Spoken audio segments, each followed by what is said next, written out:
Hello there. I have been working on getting my communication together so I don't go on too long and I try to get to the point with what's important. So, with this presentation, I want to indicate how I have, since a very early childhood, as long as I can remember, always been fascinated with history and the pieces of history that are left behind. And as a Kansas farm boy, there were many fields near streams and rivers or out in the country where earlier pioneers and much earlier Native Americans lived there. And of course, with farming, you till the fields, and after a very hard rain, which you hope for at the proper times, then you can't really till fields, so that gave me some free time. So I would walk the fields near the streams and rivers, and the rain would reveal items of all types, everything from a rusted nail to a broken piece of a bottle to things that were much, much older than that. And I did my homework and research as I grew, and even as a young kid.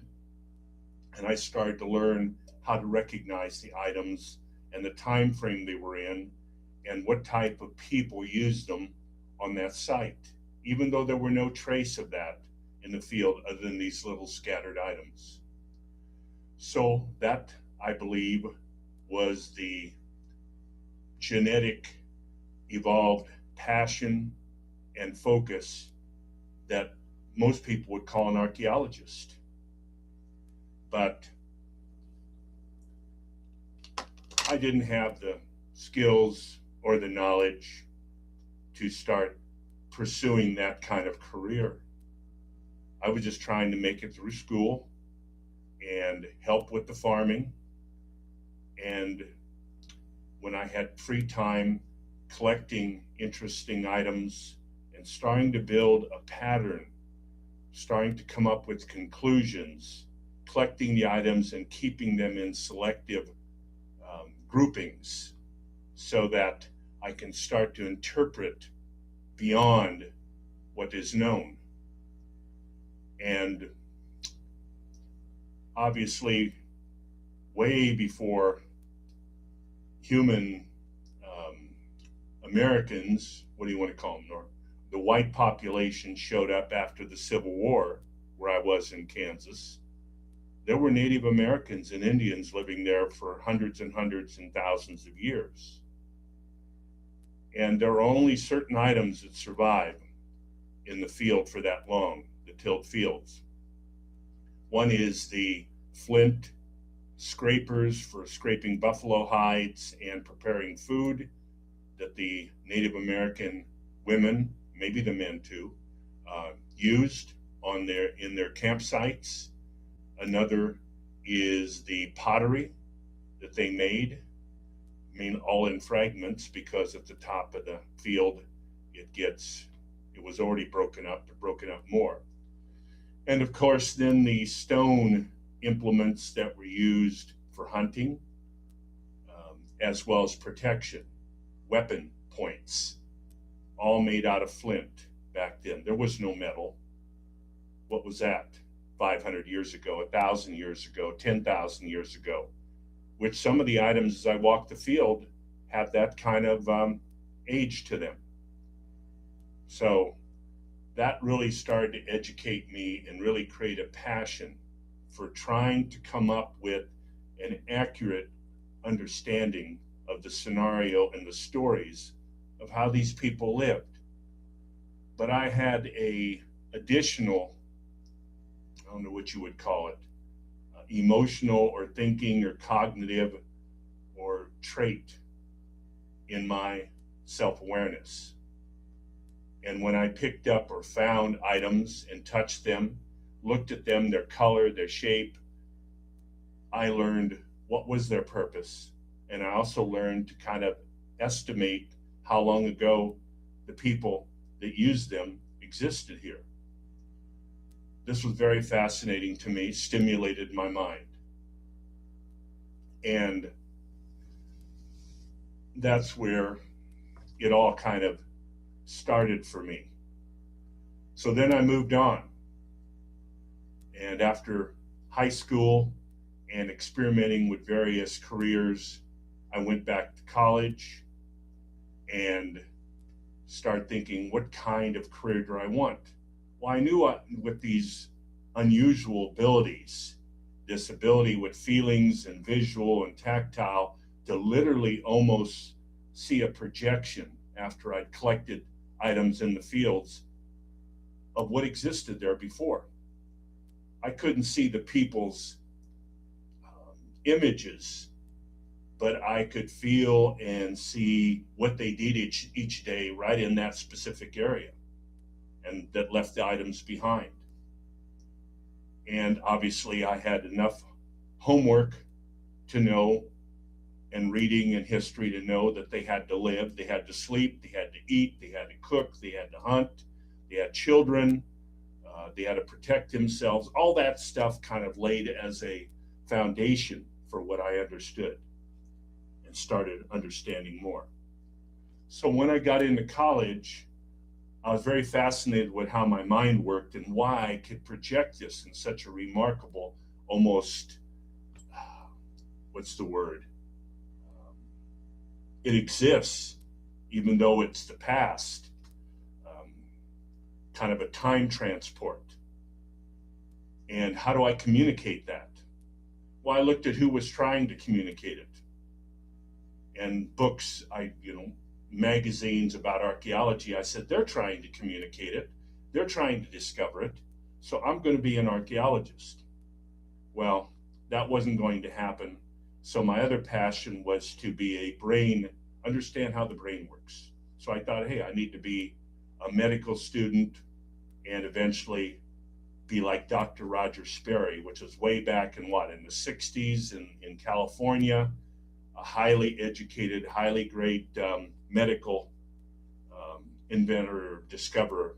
He came up with, how the brain was wired, and left and right brain and the corpus callosum, and he applied it. Epileptic seizures. Back then it was still the early frontier. They were actually severing the corpus callosum, the left from right brain, when the seizures were so threatening that the poor victim or the poor person could die from it. So I was fascinated with that. So I wanted to go push that even further from all the reading I did, but I needed to be a doctor. Well, wasn't going to happen. The way I'm wired, I'm not great on linear tests, time tests. I'm great on patterns and overviews. That's where my brilliance is. So then I said, okay, then it is archaeology. So I went to Kansas State and went to the archaeological department and explored what I have to do that. Well, I was already a junior wanting to graduate, and I had college loans, so I needed to go make a living. Well, I wasn't going to make a living with archaeology because you have to go get your master's, you have to go do field work and field studies, even though I had done some earlier with different archaeological programs. There was no way. So then reality kicked in. I had to find a job where I could make a buck, make a living. And so that's what I did. I finished out with business and whatever and graduated. And then I went on. But this was always there. This residual, this knowledge, this interest, passion. And it kept evolving. And eventually my work, my career, what I was learning brought it to an even higher level, this innate ability I had. And as an archaeologist, I already kind of knew what's the process of going to a site and excavating it with that little toothbrush and a small pick and going down the layers if it hasn't been disturbed. So I started thinking, how can I parallel this with my abilities here and transform it into something beyond just what's laying out there buried from thousands of years ago, that archaeologists are trying to determine how the person thought, people thought, how they think, what their daily lives were like. They can find out a lot of that, but they really couldn't find out two things I started to label. One of them is, they can extrapolate, but they can't figure it out. One of them is experiential intelligence. We all have that, probably even in the womb, and what we inherit genetically. And then it's every moment from the time we're born. We're instilling and incorporating different experiences, experiential intelligence. That's what I call it. Sure, there's emotional intelligence, but this is a very focused type of, and people are starting to write books and use those labels, but experiential intelligence is only half the equation. The other equation I labeled values, beliefs, and convictions. VBCs, no ands, no partials. Values, beliefs, and convictions as a holistic experience that we use every moment of our day with our self-identity and our personality to make judgments. And then another thing I realized is there isn't anything you do, whether I choose to have my hat on or off, simple. Whether I choose to wake up now, but everything we do, from the most simple, easy rituals, routines, and habits, that's another really good statement. Everything we do is a matter of choose and rank. But we've created it into habits where we don't even think about it. We don't even have to. Brain couldn't handle it. But what about the complicated stuff? The stuff where you want to go beyond, where you want to become more than you are, or at least capture it, who you are, more than what's out there now. DNA can't capture what I'm developing. Fingerprints can't capture it. Recordings and recollections with language can't capture it. I was onto something, I couldn't quite nail it down yet, but I was onto something that captures even more of the depth of what we are, even more of the experiential intelligence and the values, beliefs, and convictions that come together for our self-identity and allow judgments on more complicated items. So I go, well, what's a legitimate way to do this that isn't me trying to come up with it? Well, I love to read. I skim read. I can start at the back of a book, the beginning of a book. It doesn't matter whether it's 300 pages, 500 pages. It doesn't matter. I'm skimming for what I call, and again, it's like walking a field after rain. I'm skimming a book by a best-selling author to find what really pops out or really comes out to me as items that start to tell me a pattern and a collection, just like the items I collected in a field after rain. So there was a parallel evolution there and using those previous skills. So that's what my next project started 30 years ago. Even though I was an extremely good expert in human resource consulting and staffing recruiting for big, major, heavy construction companies, that's how I learned to earn a living. That's how I could pay salaries for people. But then I had to have that passion and that parallel. We need to work on this. Okay, we've made some good income.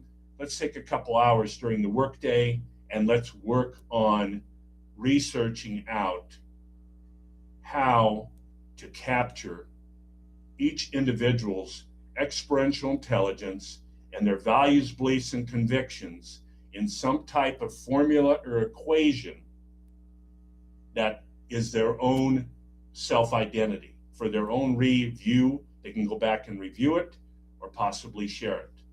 What a journey.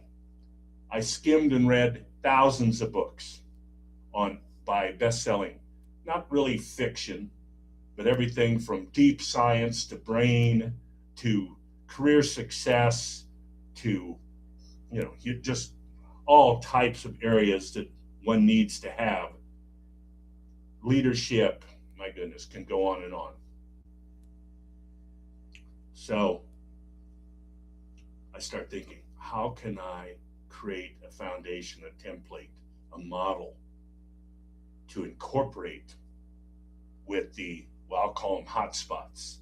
You know, when I'm walking around a field and I find a broken piece of glass, or I find a 500 or 1,000-year-old Indian artifact that was not broke. There it is. One time it was assembled probably with hide from a deer, either into a spear point, and it was used for protection of their clan, or it was used to go find food. The same goes with a arrow point. This was put on a stem, and they invented the bow and arrow sometime thousands of years ago. You read about the people, all they had was lances, which this would have been. But eventually they figured, I don't know when it happened with the Native Americans, but at that time, then they didn't have to risk their lives by going up and plunging this into an animal. They could shoot from afar. And so find that. And those were for buffalo, bison, deer, you name it. Whatever was there 500, 1,000, 10,000 years ago through the Kansas, Nebraska, Oklahoma, whatever plains. And then if you really pay attention, you could find the bird point. And these were used to hunt birds, which again were food. So there you go. That was a collection that told me a story and a scenario. So now how do I find something that'll start to be the foundation for telling a story, for patterning and mapping and recording accurately, consistently for whoever wants to engage it. Humanity, how we think about any topic, with our experiential intelligence and our values, beliefs, and convictions, when they come together with our self-identity, whatever the topic, we have to choose and rank what we want to review from there. And most all of it's language. That's why I chose best-selling author books. I needed a consistency that was standard. So I used best-selling author books on all kinds of topics for every type of self-success, self-development, self-understanding, psychological, you name it. I skimmed them all. So what was it? I needed some kind of a template. Well, I couldn't use a lance to model these interesting things as I walked the fields of a best-selling book. What's the fields of a best-selling book? Chapter 1, Chapter 2, all the way to Chapter 12, 400, 500 pages from introduction to the index. Okay, that's like a field. Okay, so if it's tilled, what am I looking for? There's good stuff, you know, each page, sentences, paragraphs, all of that. Overwhelming. What am I looking for? And I used all these intuitions and abilities in the past of connecting with with these items to look for what I called hotspots in the books. Sometimes the hotspots were spread out over 15 pages, but I start to be able to coalesce and collect the patterns, just like I did in my earlier childhood, what I found in the field. Those skills came out in a stronger and higher level. And so I would select best-selling books and I would start to review them, not read them from beginning to end, skim, sort, and where were the hot spots? Ah, there they are. So then I would write the pages down. And I said, how am I going to present these hot spots? How am I going to do that? And still looking. And then it happened. I found an equation, a formula that's very solid. I don't know if I'd call it scientific, but you can't argue with it. It's there. And it's the smallest mathematical, I'm going to use the word, geometric shape that exists. And I start using that to place the hotspots I found in the author's best-selling book field I was walking, chapter 1 to whatever. And after I marked them, I go, okay. Well, there's a regular tetrahedron. So on a piece of paper, you can draw it like this. It's two-dimensional, but it still has three sides. And an equilateral triangle. So I want them all equal. So I start playing with those, and I start taking a best-selling book, find a hot spot, and then I'd find a scenario of explanation, chronological, that was written, and I'd start to take tidbits of that, the actual language that explained a certain little concept, and place them around the three sides of the ELT, equilateral triangle. I did that with hundreds and hundreds. I had my support staff at my business do it in between our regular money-making life. Lots of books, and did that. And then I observed it. And I went back and said, does it really tell me more of a story about who I am, about my experiential intelligence and my values, beliefs, and convictions, and how I choose and rank what's important to me on my self-identity and my daily living style? Does it really do that? And so I start trying to figure out how I would composition it on a page to portray a true scenario of, as an analogy, what the campsite might have been like 5,000 years ago along a river where I found these items from Native Americans. So there was that parallel, trying to figure it out. So then with the money, I hired a CAD system. So then we had computer looking at equilateral triangles. And then the real remarkable thing is you can't make a chain or a cluster of ELTs that are two-dimensional. They got to be three-dimensional, tactile. You got to hold them. You can cut out a piece of paper, an ELT that's two-sided, but still a piece of paper. But with the 3D, four-sided, what I call a tetracubic ELT, or a TC ELT, then you could build things. You could hold things. And when I was hunting in the fields of a author's best-selling book through the chapters, jumping around, then I might find items on chapter 5 that are really connected to chapter 2. And it'd be great in some way to composite them together without losing the credibility and the authenticity that author was doing. So I would also put the page when I constructed them. So I go, okay, how do I do this? Tetracubic, four-sided ELT, all sides equal. What I call an RTH.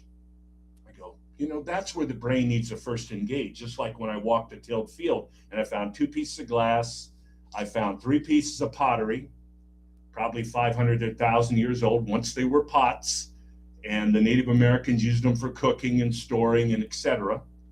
They've been broken up by tilling, or maybe they were broke before. And finding these, many of them broke, and also scrapers, grinding stone, smooth grinding stone. Who knows how much millet or whatever they ground to make their food? Because they were already farming 500 to 1,000 years ago versus just hunting. So look at that. I go, okay, how am I going to do this? So I took an 8.5 by 11 page and I started tinkering with it.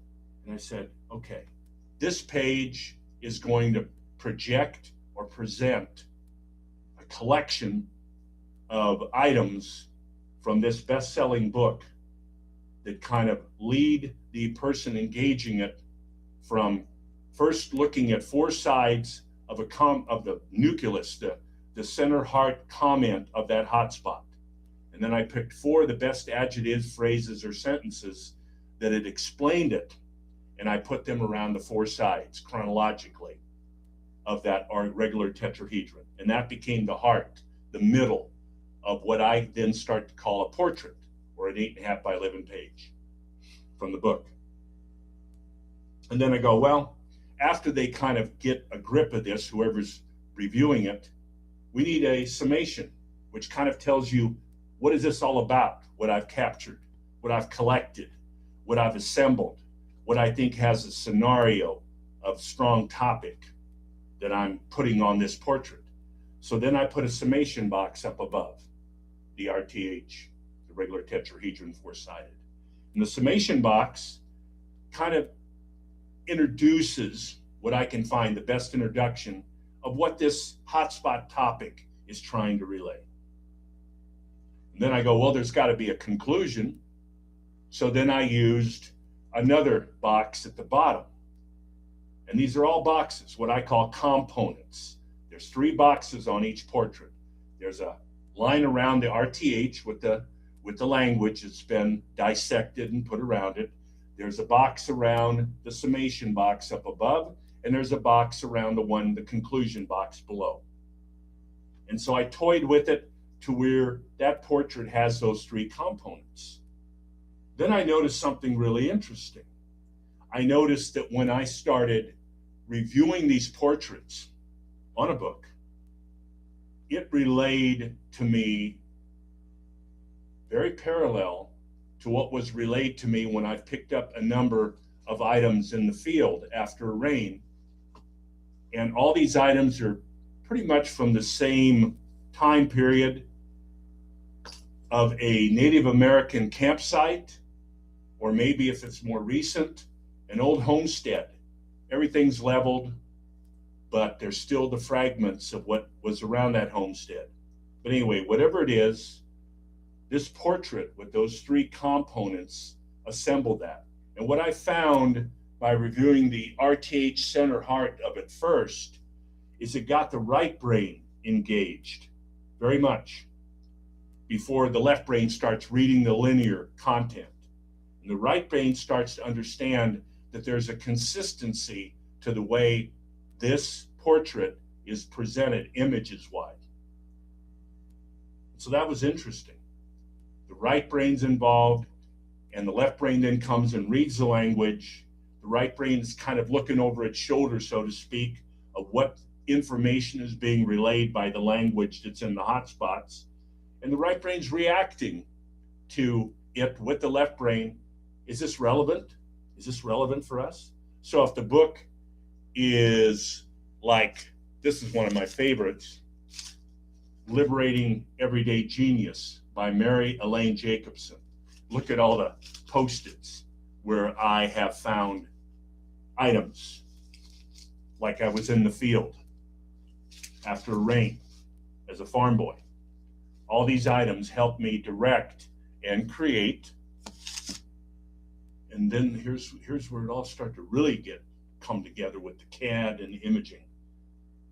Those those 4-sided tetrahedrons, we made hundreds of them in paper, and so we start lining them up. We tried to make segments and clusters. We used the CAD, we did it physically, tactile, and what we found out is that there's an underlying rule to that I then used when I assembled the portrait based on the geometric rule, which really may have a universal concept, not just earth, not just books, not just paper, not just a portrait. There might be an underlying foundation much stronger than that. So what I'll do in the next one of these, my next YouTube, is go into the rules, the stories that these tetracubics conveyed to me from CAD and from imaging and all that. Could keep going on now about it, but I think we've done enough. And thank you. This is pretty exciting stuff. Maybe it's too exciting for me yet, but I hope to eventually present it in a way that it really stimulates you.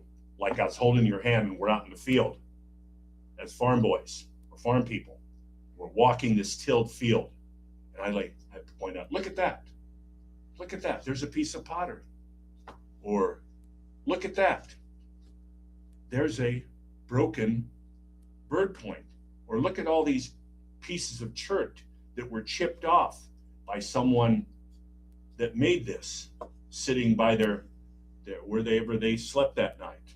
And look at these scrapers and the women and girls that scraped the fat off of hides from deer and whatever and massaged them to where they could become garments. Look at all this. It's exciting once you can hold that and you start seeing the clues. That's what I hope this is going to do for you with the, I call it the, once the EI, experiential intelligence, and VBCs, values, beliefs, and convictions, come together, and the image presents them on a portrait that came from hotspots in a book. And then we follow the laws that were learned from doing the regular tetrahedron, the four-sided geometric studies with CAD. And those were used as the foundation for this assembly. Okay, take care.